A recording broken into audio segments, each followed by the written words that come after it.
When I was a little dweeb, I had basically no friends. I went to a tiny school in a tiny town in the middle of nowhere, North Ontario, and the boys in my class were not my type of friend. They loved hockey and playing games that involved running and talking to girls, and I was into none of those things. I just wanted to pretend to be a wizard and trade pogs and talk about the finer things in life, like which dinosaur would win in a fight. It's Argentinosaurus, by the way. So as pathetic as it sounds, I really just spent most of my time at recess by myself. I'm not saying this like you should feel bad for me. Far from it. I was a super happy little dweeb as long as no one was picking on me, which was not a guaranteed thing by any stretch. But whenever I was left alone, I had no problem entertaining myself. That's a life skill I still have today. Actually, I guess I kind of turned it into a job. Making YouTube videos is kind of my way of being alone and goofy for a living if you think about it. Isn't that right, Hermione? That's right, TechDweeb. Ah, a talking cat! Anyways, as I grew up and became a tween-age TechDweeb, I started feeling like I should have friends. But that ship had kinda sailed by that point, with that crowd. But then in grade 8, my mom got a new job, so we had to move, and this was my chance. I could reinvent myself and become a new type of person, to become the cool guy. That didn't really work. I really quickly fell into my old habits, but at least my new school had a few other weirdos that I could hang out with and be goofy. So like, mission failed successfully. So, why am I telling you that story in a review for a retro handheld? Well, wouldn't you like to know?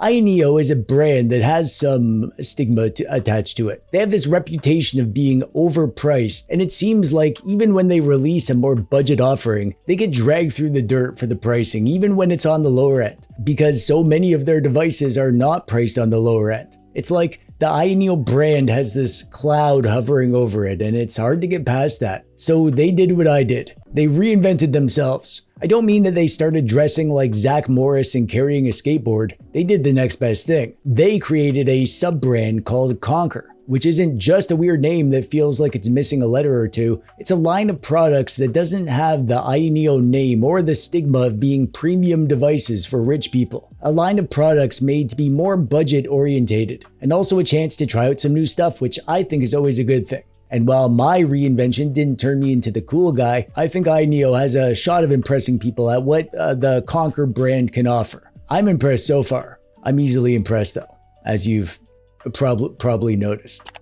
This is the Konkr Pocket Fit, the first Konkr device that the world has ever seen. I am pretty sure this is like the flagship device for this new brand. I suspect we'll see some cheaper options coming along at some point, but I don't know. This is all we have so far. For the Pocket Fit, the specs you'll get will depend on how much you want to spend. You can get it with a Snapdragon G3 Gen 3 chip, which is a beast of a chip. However, you can also get it with a Snapdragon 8 Elite, which is even beastlier. And the Elite model comes in cheaper than the upcoming Odin 3, which also uses the Snapdragon Elite. We'll talk more about what you can expect from the performance in a bit. You'll get anywhere from 8GB to 24GB of RAM, and 128 to 1TB of storage. And they actually extended the super early bird pricing to last for the whole crowdfunding campaign, which will run for over a month from now, until November the 5th. After that, you're going to pay full price, which is about $60 higher than the early bird price for each of the models. You'll be paying from $239 up to $399 for the G3 Gen 3 version, and from $269 up to $499 for the Snapdragon 8 Elite version. They even have a special BDUC version for an extra $40 if you're into BDUC, whatever that is. And the processor and the RAM and storage is the only thing that's different between the models. We also get a 6-inch 1080p 144Hz LCD display, Wi-Fi something, Bluetooth 5.3, an 8,000 mAh battery, and we're running Android 14. It also comes in 3 colorways. The lowest spec version only comes in black, but all other tiers come in black or white or orange and black. And they didn't send me the orange and black version.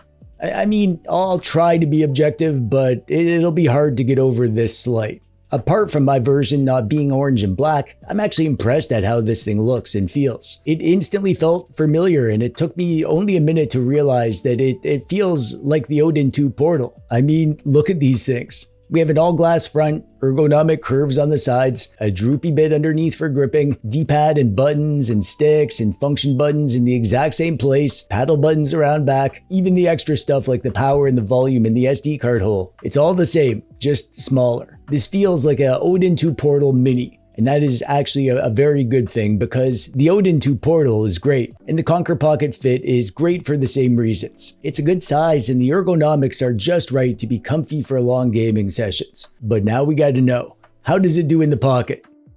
Are you talking to me? Yeah, who else would I be talking to? Right, sorry. Well, how does it do? This? Yes. In my pocket. Oh my god. Like this, right? Like this? Are you mad at me? I'm sorry. Man, why do I even try with him? Freaking useless. Like, are his parents cousins or something? My parents are dead. Good. As for the controls, overall, it's basically all good news. The sticks are on the small side, but they have a good enough range of motion and very accurate input quality. These are Hall sticks, so they shouldn't develop drift, and the stick caps are also swappable. The buttons in the D-pad are both membrane, but they're a bit of a loose membrane. They're not as quiet as like a Amberlic device, but they are quieter than the Odin 2 Portal, so I don't have much to complain about. The input quality on the D-pad is pretty good. There is a very slight bias towards the diagonals, but nothing crazy, nothing deal-breaking. However, this is amazing for fighting games. I had zero issues pulling off any of my special moves. That's always a good sign for me. The bumpers and the triggers are quiet and comfortable. Great quality inputs too. Also, these triggers have this little switch that turns them into a hair trigger. I actually love this. I turned this on and I left it on. I do have two gripes with the controls. One is the number of function buttons. There is a function button here, and here, and here, and here, and here, and here, and here, and here. Actually, we'll come back to these back paddle buttons. But like, we don't need all these function buttons. Some of them can be rebound in the software, but the software isn't great, and they don't give you every possible option there. And some of these buttons do double functions. Like this button here is sort of a /home button, and this one does the same thing as that button. I guess the more the merrier, but I just end up forgetting what button does what and pressing them randomly until something I want happens. And usually that only happens after something I don't want to happen happens. Story of my life. And these back paddle buttons, man, I hate back paddle buttons. I hate the way they feel under my fingers, and I don't use them, and here, they don't do anything. I couldn't rebind them in the Ayaneo software. I couldn't bind them in RetroArch. As far as I can tell, they're dead. They literally don't do a thing. I don't know if this is coming in an update or what, but right now, these back paddle buttons are doing more harm than good as far as I'm concerned. That's my rant about that. Thanks for coming to my TED Talk. The screen is pretty neat. This is a 6-inch 1080p screen. Not OLED, it's LCD, but it's a very good LCD. It gets decently bright, so you can more or less play it outside, maybe not in direct sunlight, but in indirect light you'll be fine, and it gets quite dim, but not super dim. I'd still say that this is a dark room friendly device, but you might not agree, or at least the person trying to sleep next to you might not agree. But you don't care what they think, because they're not even real. What's interesting about the screen is the refresh rate. 144 Hz on a retro handheld screen is a lovely thing. Not only do you get super smooth movement just in like the menus and system and stuff, but you can do black frame insertion for your retro games if you're into that sort of thing. And you can play high refresh rate games in general, like Android games or PC streaming, PC games with Game Hub. It's just nice to have the option for high refresh rate stuff whenever you're able to do that stuff. And the sound is actually kind of amazing. We have front-facing speakers, and these are among the best sounding speakers that I've heard from a retro handheld.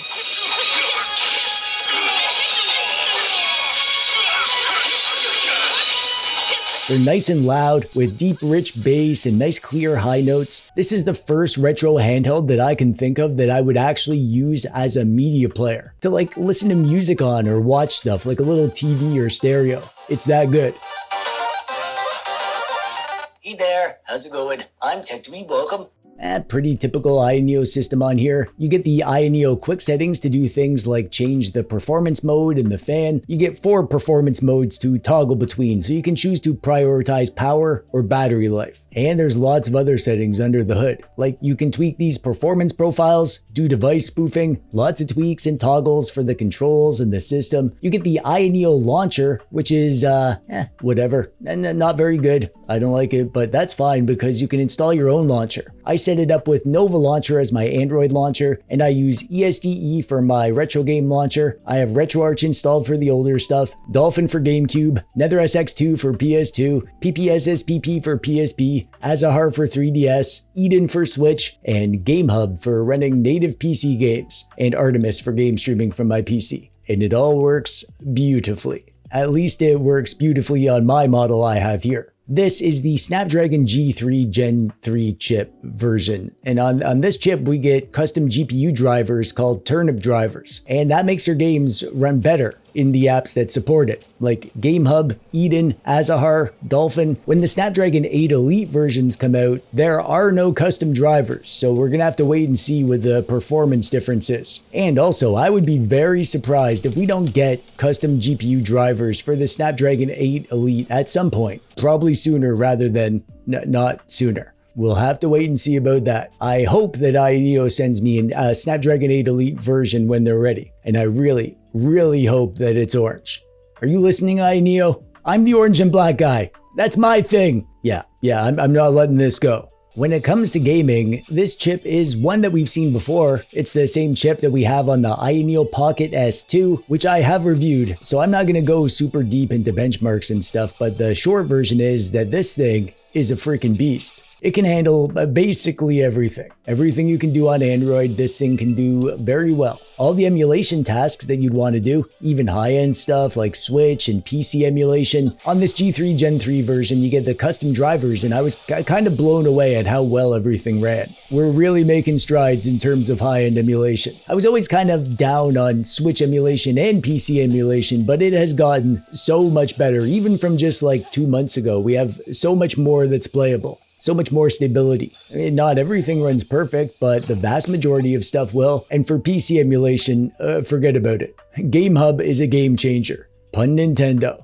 You can play your Steam games with cloud saves. That's it. That's what we've been waiting for. Now, this is early days for PC emulation. It's not got perfect compatibility. You're still gonna find games that don't work or crash or have weird issues, and the performance isn't great on more demanding PC games. This isn't a gaming PC, but if you keep your expectations in check, the fact that you can do it at all, and it's so effortless with GameHub, that's pretty darn cool. Now, I say you can run everything, but this is where the specs of your device will have something to say about what you're going to be able to do. If you're planning on doing high-end Switch emulation or high-end PC emulation with GameHub, you're going to want to consider how much RAM and storage you have. 8 gigabytes is fine for lightweight Switch, but not the mid-range or high-end stuff. 12 gigabytes is fine for mid-range, but not high-end. And 16 gigabytes should cover you no matter what you'd want to run. And the 24 gigabyte version is kind of overkill for anything that you can do. And since GameHub needs to store your games on the device's internal storage, if you're planning on playing lots of PC games, you're going to want a device with lots of internal storage. Those are the main bottlenecks that you're going to be running into with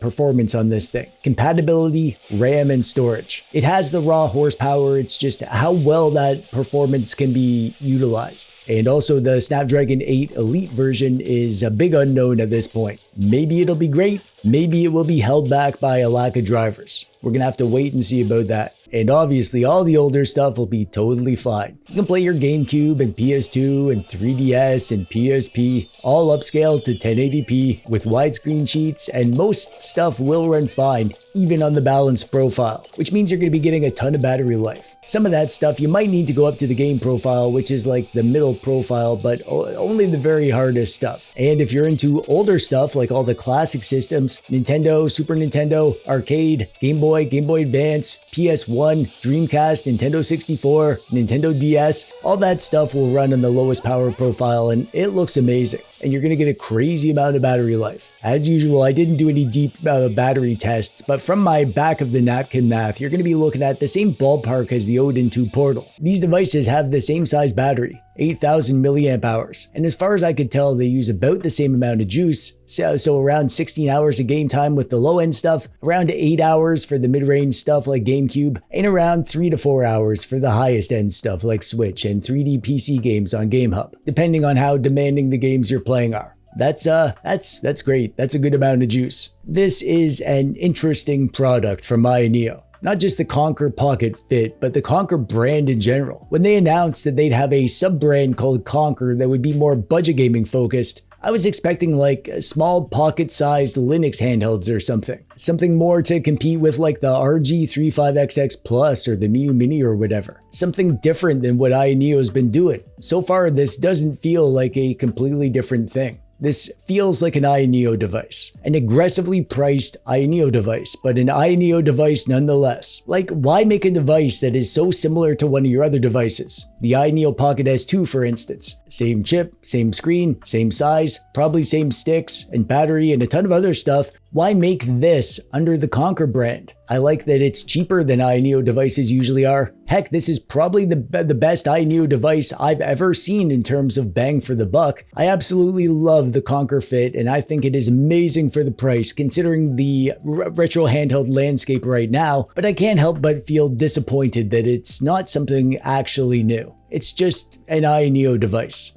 through and through. So there's just lots of unknowns still. It's unknown how the Snapdragon 8 Elite version will perform, if that one's a good deal. It's unknown what we're going to see next from the Konkr brand. And it's unknown if the Council of Handheld Elders will finally accept me as their prophet, or just keep ghosting me. Lots of unknowns, but there's one thing that I do know. I'm glad you made it to the end of the video. So thanks for that. If you wouldn't mind clicking the thumbs up button and also the subscribe button if you haven't yet, that would be pretty swell of you. And if not, then screw you, buddy. I hope someone punches you right in the Konkr. But thanks for watching anyways. Bye-bye.